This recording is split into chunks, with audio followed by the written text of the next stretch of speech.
মা বাবা হারা ছোট্ট মেয়ে মিনু তার কাকার সংসারে সে বড় হয়েছে। মা বাবার ভালোবাসা সে কোনো দিন পায়নি। মিনুর কাকা ভালো হলেও মিনুর কাকিমা ছিল একটু অন্যরকম। কি রে মিনু, দুটো শুকনো জ্বালানি আনতে তোর এতটুকু সময় চলে গেল? বাড়ির অন্য সব কাজগুলো কখন করবি শুনি? তোকে সকালে বলেছিলাম না যে তাড়াতাড়ি একটু চলে আসিস বাড়িতে? জানো কাকিমা, জঙ্গলে শুকনো কাঠ পাওয়াই যায় না। কিছুদিন ধরে তো বৃষ্টি হচ্ছে, তাই শুকনো কাঠ পাওয়া অনেক কষ্টের ব্যাপার হয়ে গেছে গো। এই শুকনো ডালপালাগুলো আমি অনেক কষ্ট করে জোগাড় করেছি, গাছে চড়ে চড়ে তারপর এগুলো আনতে হয়। সে যাই হোক, তোকে আমি দায়িত্ব দিয়েছিলাম শুকনো কাঠ আনার জন্য। তুই কিভাবে আনবি না আনবি সেটা তো আমার দেখার বিষয় নয়। যাই কাজ তোকে করতে বলবো একটু হাতটা চালিয়ে কাজটা করবি, বুঝেছিস? তুই তো জানিসই আমার ছেলে পল্টুটা সব সময় খুব খিদে পেটে নিয়ে ঘোরে। তার আবার সময় সময় 3 বেলা খাবার না দিলে মাথা গরম হয়ে যায়। সে তো আমিও জানি কাকিমা, তবে পল্টুকেও কিন্তু আমি বড্ড আদর করি। আমার ছোট্ট ভাই পল্টু যে সকাল থেকে কিচ্ছুটি খায়নি, এটা তুমি আমাকে আগে কেন বললে না গো কাকিমা? তাহলে তো আমি অনেক আগেই শুকনো কাঠ নিয়ে বাড়িতে চলে আসতাম। এটা তুমি একদম ভুল কাজ করলে। আচ্ছা, এখনো অনেকখানি সময় আছে। এই নাও, কাঠগুলো ধরো আর রান্নাটা করে আমার পল্টু ভাইটাকে খেতে দাও গো কাকিমা। আচ্ছা ঠিক আছে, তাহলে শোন, তুই রান্নাঘরে গিয়ে কুটনোটা কেটে নে, আর আমি চুলোয় আগুনটা ধরিয়ে ফেলছি। আর পারি না বাপু, সারাদিন সংসারের কাজ করতে করতে দিনটা যে কোন দিকে শেষ হয়ে যায় বুঝতেই পারি না।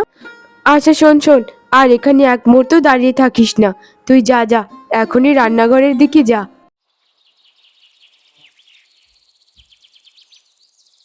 কিছুক্ষণ পর মিনু এবং পল্টুকে খাবার খেতে দেওয়া হয়, কিন্তু মিনুর পাতে ছিল অল্প কিছু খাবার আর পল্টুর পাতে ছিল অনেকখানি খাবার। পল্টু এসব দেখে অনেক প্রতিবাদী হয়ে ওঠে। মা, তুমি দিদির পাতে অল্প কিছু খাবার কেন দিলে গো? আর আমাকে কেনই বা মাছের মাথা খেতে দিলে? আমি তো তোমাকে বলিনি যে মাছের মাথা আমি একাই খাবো, বলেছিলাম যে দিদির সাথে খাবো। কি রে পল্টু, খুব তো চ্যাটাং চ্যাটাং কথা শিখেছিস। তোকে যেটা খেতে দিয়েছি সেটা খেয়ে চুপচাপ খেলাধুলা করতে যা। মিনুকে আমি কি খেতে দেব না দেব সেটা আমি বুঝে নেব, তোর এত বোঝা লাগবে না। তুই অনেক ছোট মানুষ, ছোটর মতোই থাক। কাকিমা, কিছু যদি মনে না করতে আমাকে একটু মাছ খেতে দেবে গো? জানো কাকিমা, আমি কতদিন ধরে মাছ খাই না। এই এই শুধু ভাত খেতে আমার একদম ভালো লাগে না কাকিমা। আমিও আমার পল্টু ভাইয়ের মতো ভাত মাছ খেতে চাই। এগুলো এগুলো আর আমি খাবো না কাকিমা, আমার যে একটু ভালো লাগে না। কি রে মিনু, পল্টু যখন বলল তখনই তুইও প্রতিবাদী হয়ে উঠলি? এর আগে তো আমাকে বললি না যে তুইও মাছের মাথা বা মাছ খাবি? শোন, তোর পাতে অতটুকু ভাত ছাড়া আর কিছুই জুটবে না এখন। আমি পল্টুর জন্যই শুধু মাছের মাথাটা বাজার থেকে কিনে এনেছি। যেটা দিয়েছি সেটা খেয়ে উঠে পড়, না হলে এটাও তোর পাতে জুটবে না। তোর কাকা মাসে মাসে ঠিকমতো আমাকে মাইনেও পাঠায় না, না হলে আমার এই সংসারটা আরো ভালো চলতো। দিদি, না হলে তুমি একটা কাজ করো না গো, আমার এখান থেকে একটু মাছের মাথা ভেঙে তুমিও খাও না গো। দুজনে মিলেমিশে খেলে মনে হয় অনেক ভালো লাগবে। না না পল্টু, তোর খাবারটা আমি একদম খেতে চাই না। তুই খা, তোকে দেখলেই আমার মনে শান্তি চলে আসে। আমার ছোট্ট সোনা ভাইটা বোনের জন্য কত চিন্তা করে। আমি তোকে অনেক আদর আর ভালোবাসি রে পল্টু। কত কষ্ট করো তুমি দিদি, এই ঘরে তুমি সারাদিন কাজ করো, কিন্তু ঠিকমতো মা তোমাকে খেতেও দেয় না। মাকে কিছু বললে তো উল্টো আমাকেই ধমকে দেবে। মায়ের ব্যাপারে এগুলো বলতে নেই সোনা ভাই, এগুলো একদম বলিস না। মা আমাদের সবার জন্য মঙ্গল কামনা করে। আমার তো মা নেই, তাই আমাকে কেউ মাছের মাথা খেতে দেয় না। তোর তো মা আছে, তাই তো তোকে খেতে দেয়। কি রে, তোরা দুজন কি নাটক শুরু করলি শুনি?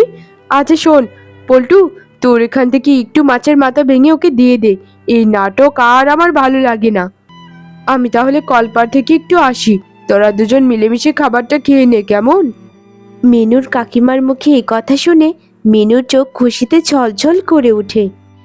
এইভাবে দেখতে দেখতে অনেকগুলো বছর পেরিয়ে যায়। মিনু এখন অনেকখানি বড় হয়ে গেছে। সে এখন সকাল থেকে উঠে সারা দিন আরো পরিশ্রম করে, আরো সংসারের কাজ করে। পল্টু এখন অনেকখানি বড় হয়ে গেছে। দিদি, তোর কষ্টটা আমার একদম সহ্য হয় না, জানিস তো। সেই ছোটবেলা থেকে দেখে আসছি কত কাজ করছিস সংসারের জন্য। এই কাজ তোর কোনদিন থামবে বলতো? আমার বোকা ভাইটা, যারা পরিশ্রম করে তাদের শরীর অনেকখানি সুস্থ থাকে। কাজ করলে কেউ অসুস্থ হয়ে যায় না রে বোকা। আর তুই যে সবসময় দিদির প্রতি এত ভালোবাসা দেখাস, দিদির সাথেও তো একটু কাজ টাজ করতে পারিস নাকি? মানে তা তো ঠিকই দিদি। আচ্ছা দাও দিদি, আমার কাছে কলসিটা দাও, আমি রান্নাঘরে রেখে আসি গিয়ে, কেমন? কি হচ্ছেটা কি? আমার ছেলেটাকে দিয়ে কেন কাজ করাচ্ছিস রে মিনু? ছোট বাচ্চা ছেলে, এখন কি ওর কাজের বয়স হয়েছে বল? কেন শুধু শুধু ওকে কষ্ট দিস? আরে মা, তুমি ভুল বুঝছো। আমি দিদিকে কোনো কাজ করে দেইনি। সকাল থেকে দিদি তো এক নাগারে কাজ করে যাচ্ছে। তাই আমি বলছিলাম যে কলসিটা আমার কাছে দাও, আমি রান্নাঘরে গিয়ে রেখে আসি, এটুকুই। আহা হা হা, ছেলের কথা শোনো, ভালোবাসা দিদির প্রতি একদম উতলে উতলে উঠছে। দুদিন পর যখন মিনুর বিয়ে হয়ে যাবে, তখন কার সাথে এত ভালোবাসা দেখাবি শুনি? আমি বিয়ে করব না কাকিমা, আমার পিন্টু ভাইটাকে রেখে আমি কোথাও যাব না। নাকি বলিস রে পিন্টু? হ্যাঁ দিদি, তুমি একদম ঠিক কথা বলেছো। আমি আমার দিদিকে বিয়ে করতেই দেব না, না, না। হয়েছে হয়েছে, আর অত ঢং দেখাতে হবে না। যা যা পিন্টু, ঘরে গিয়ে খাবারটা খেয়ে নে। আর শোন মিনু, যা কলসিটাকে রেখে একটু উঠোনটা ঝাড়ু দিয়ে দে। দেখ, উঠোনে কত ময়লা পড়ে আছে, সকাল থেকে কোনো ঝাড় দেওয়া তো হয়নি উঠোনটায়। আচ্ছা ঠিক আছে কাকিমা। আর শোন পিন্টু, তুই যা, এখনই খেয়ে নে। সকাল থেকে না খেয়ে থাকলে তো তোর শরীর খারাপ করবে রে। কি রে পিন্টু, আমি কি বললাম তোকে? তুই তো আমার দিকে তাকাচ্ছিসই না। দিদির উপর কি রাগ করলি নাকি? পিন্টু তার মায়ের মুখে দিদির বিয়ের কথা শুনে অনেকখানি মন খারাপ করে ফেলেছিল। পিন্টু বড় হলেও তার বয়সটা সেই ছোটবেলার মতোই আটকে গেছে। তার দিদির প্রতি ভালোবাসায় এতটুকুও কমেনি। শোন মিনু, পিন্টুর আশায় দাঁড়িয়ে থাকলে না সারা দিন এখানে দাঁড়িয়ে থাকতে হবে। যা যা যা, তুই গিয়ে তোর কাজটা কর আর আমি আমার কাজটা করে ফেলি।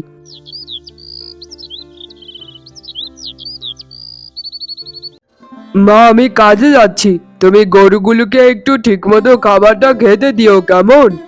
আর শোনো মা, ঘাস খাওয়ানোর পরে একটু জলও দিও গরুগুলোকে। তৃষ্ণায় গরুগুলো আবার কেমন যেন করে। কে রে রতন, তোর তো দেখা যাচ্ছে গরু আর তোর কাজের চিন্তা ছাড়া আর কোনো চিন্তাই মাথার মধ্যে নেই। কতদিন করে বলছি যে আমার কষ্ট হয়ে যায়, আমাকে একটা বৌমা এনে দে এনে দে, কিন্তু তুই তো আমার কোনো কথাই শুনছিস না রে বাপ। আমি আর কোনো কাজ করতে পারবো না। আমি ওরকম ভালো মেয়ে কোথায় পাবো বলো মা, যে তোমাকে অনেক ভালোবাসবে? তুমি তো জানোই আমি তোমাকে কতটা ভালোবাসি। আচ্ছা বাবা, এরকম একটা মেয়েকে বৌমা হিসেবে আনলে কেমন হয়, যার এই তিন কুলে কেউ নেই? মানে বলছি, অনাথে এরকম একটা মেয়ে আনলে মনে হয় আমাদের পরিবারের জন্য অনেক ভালো হবে।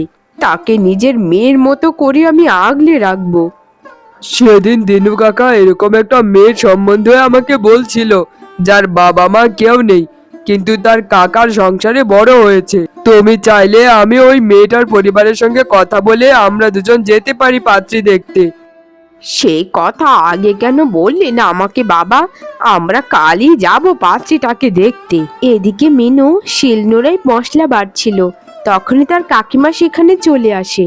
কি রে মিনু, তোকে সেই যে সকালে দিয়েছিলাম দুটো মশলা বাটার জন্য, এখনো তো মশলাই বেটে যাচ্ছিস। কতক্ষণ আর লাগবে বলতো? আর ভালো লাগে না বাপু, তোর কাজের যা ছিড়ি হচ্ছে দিন দিন, এভাবে চলতে থাকলে তো সংসার ঠিকমতো তুই করতেই পারবি না। কাকিমা, আমি মশলাগুলো একটু ভালো মতো পিষছিলাম, যেন তরকারিতে দিলেই তার স্বাদটা ভালো হয়। তাই একটু তো সময় আমার লাগবেই গো। আমাকে এই কাজটা করার পরে কোন কাজটা করতে হবে আমাকে বলে দাও কাকিমা, আমি ওটা করে নেবক্ষণ। আমি ওরকম কোনো কাজের জন্য আসিনি। শোন, একটা কথা বলতে এসেছিলাম। আগামীকাল তোকে পাত্রপক্ষ দেখতে আসবে। পাত্রপক্ষের সামনে একটু পরিপাটি হয়ে গিয়ে দাঁড়াস, কেমন? কাকিমা, আমার মা বাবার মৃত্যুর পর থেকে তুমি আমাকে নিজের মেয়ের মতো মানুষ করেছো। আমি জানি তুমি আমার জন্য সবসময় ভালোটাই চাইবে। আর যেখানে আমি সুখী থাকবো, যেখানে আমার আনন্দ হবে, সেখানেই তোমরা দেখে শুনে আমাকে বিয়ে দেবে। আমি আর কিচ্ছুটি জানি না কাকিমা।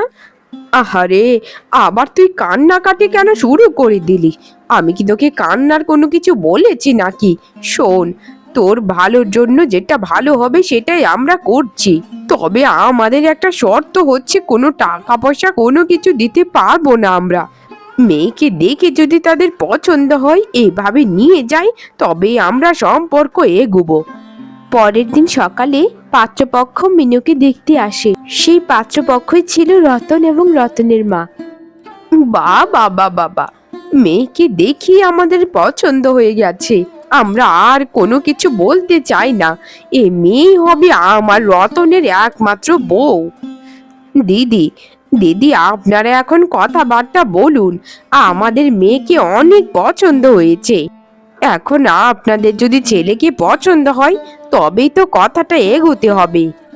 সবই ঠিকঠাক আছে দিদি, তবে একটা কথা আমি আগে থেকেই বলে দিলাম, আমাদের মেয়ে কিন্তু খুবই কাজে পটু এবং খুবই ভালো মেয়ে। আমরা একটা টাকাও কোনো কিছুতে দিতে পারবো না। আমরা অনেক গরিব মানুষ। আমরা মেয়েকে শুধু দিতে পারবো আপনাদের সংসারে। কাকিমা, যারা যৌতুক নেয় এবং যৌতুককে সমর্থন করে, তারা তো ভালো পরিবারের কখনোই হতে পারে না। তাদেরকে ভিক্ষুকের সাথে তুলনা করলেও কম হয়ে যাবে। আমরা একটা টাকাও যৌতুক নেব না, বরং আমরাই উল্টো মেয়েকে দেব। বাহ বাবা, তোমার কথাটা শুনে খুব ভালো লাগলো। আজকালকার যুগে এরকম ছেলে পাওয়া বড্ড দুষ্কর। যে এত সুন্দর করে কথা বলতে পারে, সে নিশ্চয়ই অনেক ভালো মনের মানুষ। একদম ঠিক কথা বলেছেন দিদি। আমার ছেলে লাখে একটা। আমার ছেলে সেই ছোটবেলা থেকেই শুনে শুনে বড় হয়েছে যে অনেক পরিবারে নাকি যৌতুকের জন্য অনেক নির্যাতন এবং অত্যাচার করে। সে কোনো দিন এগুলো সমর্থন করেনি। সবসময় বলতো সে যাকে বিয়ে করবে তাকে একদম বিনা যৌতুকে ঘরে এনে তুলবে।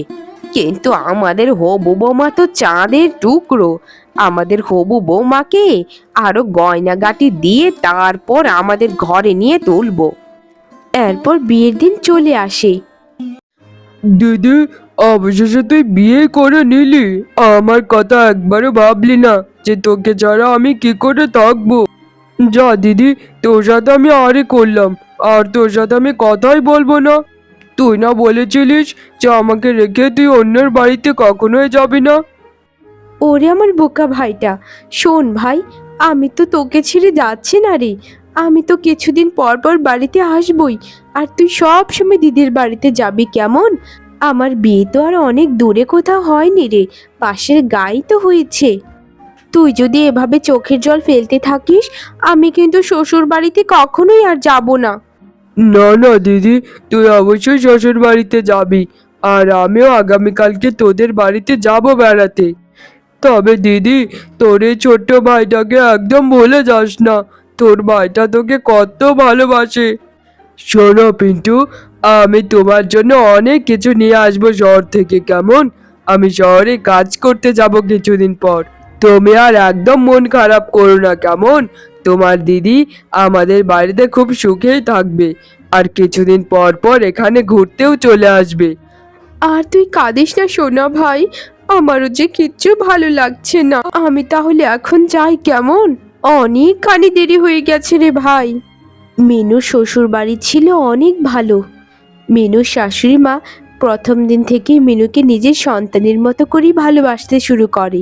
বৌমা, আজকের পর থেকেই এই বাড়ির পুরো দায়িত্বই তোমার। তুমি যা ইচ্ছে স্বাধীনভাবেই বাড়িতে করতে পারবে।